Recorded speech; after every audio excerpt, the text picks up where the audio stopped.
energizing your soul through the inspired Word of God. This is your daily devotional reading.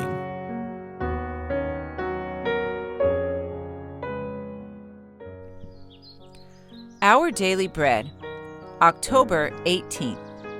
Temperance in all things. Take my life and let it be consecrated, Lord, to Thee.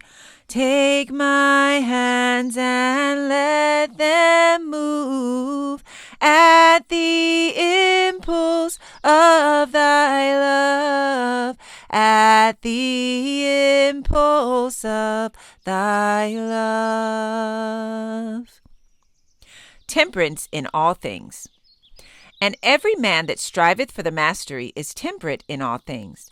Now they do it to obtain a corruptible crown, but we an incorruptible. 1 Corinthians chapter 9, verse 25. The Apostle Paul writes, Know ye not that they which run in a race run all, but one receiveth the prize?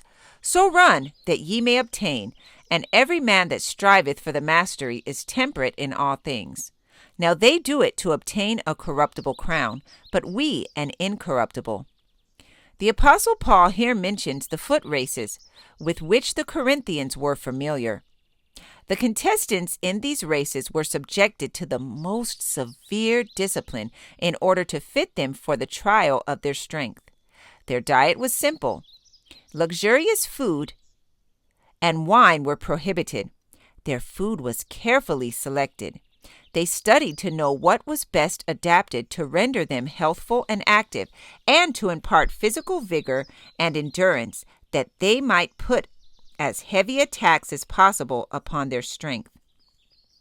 Every indulgence that would tend to weaken the physical powers was forbidden.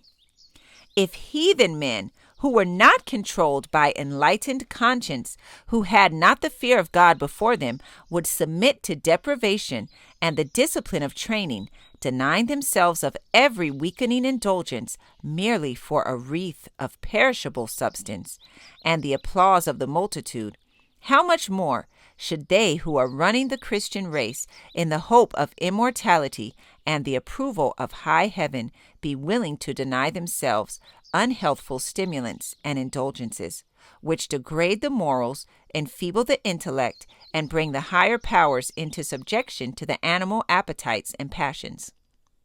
Multitudes in the world are witnessing this game of life, the Christian warfare. And this is not all. The monarch of the universe and the myriads of heavenly angels are spectators of this race.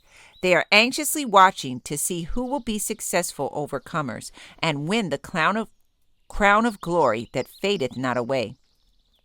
With intense interest, God and heavenly angels mark the self-denial, the self-sacrifice, and the agonizing efforts of those who engage to run the Christian race.